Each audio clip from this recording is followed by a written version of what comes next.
Hi guys, my name is Ufa. I'm from Maldives. I'm going to tell you how I was forced to flee Maldives after being labeled irreligious on news and later being investigated by police for not being Muslim enough.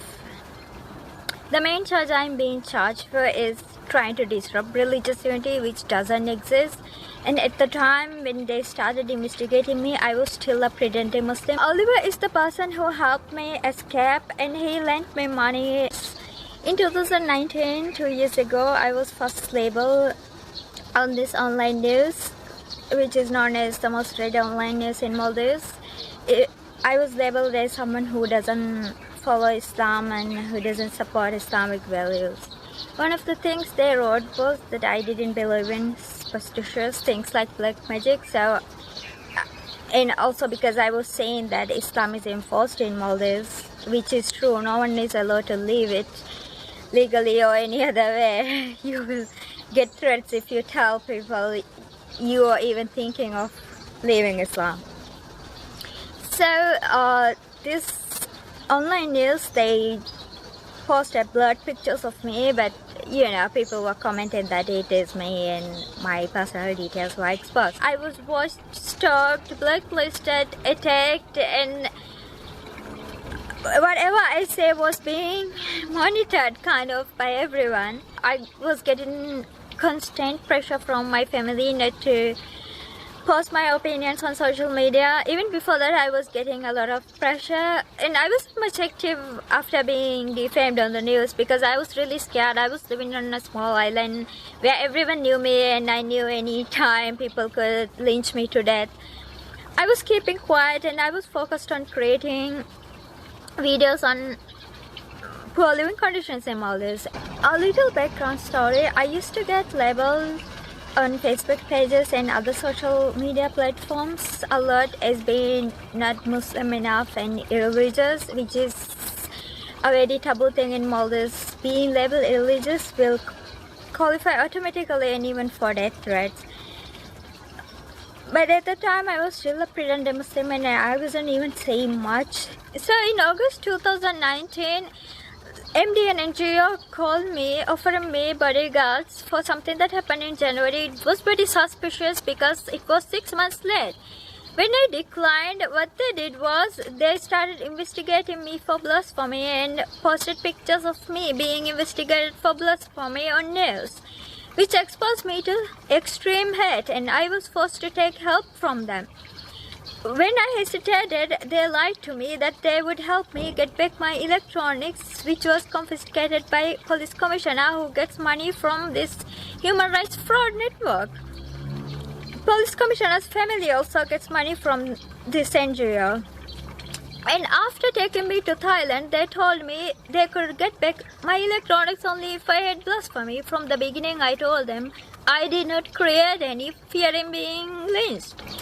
So when opposition party people were protesting on streets, pressuring government to arrest Shahinda, who is face of this NGO, government didn't want to arrest her because she used to do human rights fraud work for the politicians that's now in power.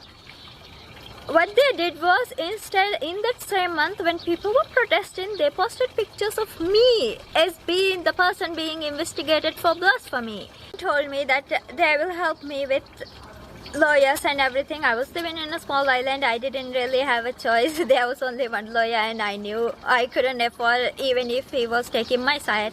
And everyone was really scared. I did get lawyers, but they were very scared to represent me because of the blasphemy involved, even though I didn't actually do anything serious. Many people who once worked for this human rights fraud ring MDN is now in good jobs because the current ruling party gets benefits from this human rights fraud network. They were trying to make me a criminal because their NGO was in trouble. In October 2019, after investigating me for a week, every other day, police burst into my home, showing me this search warrant and then confiscated all electronics found in my room. They didn't just take my things, they took my family belongings too.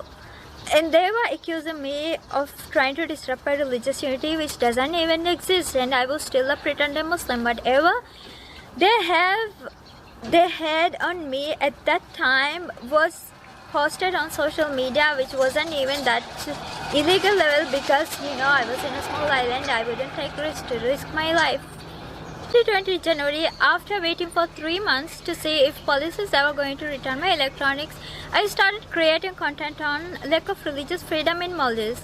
While in hiding, I didn't really have means to fight with authorities. I didn't have any money, and even if I had, with something like blasphemy involved, it would cost me a lot.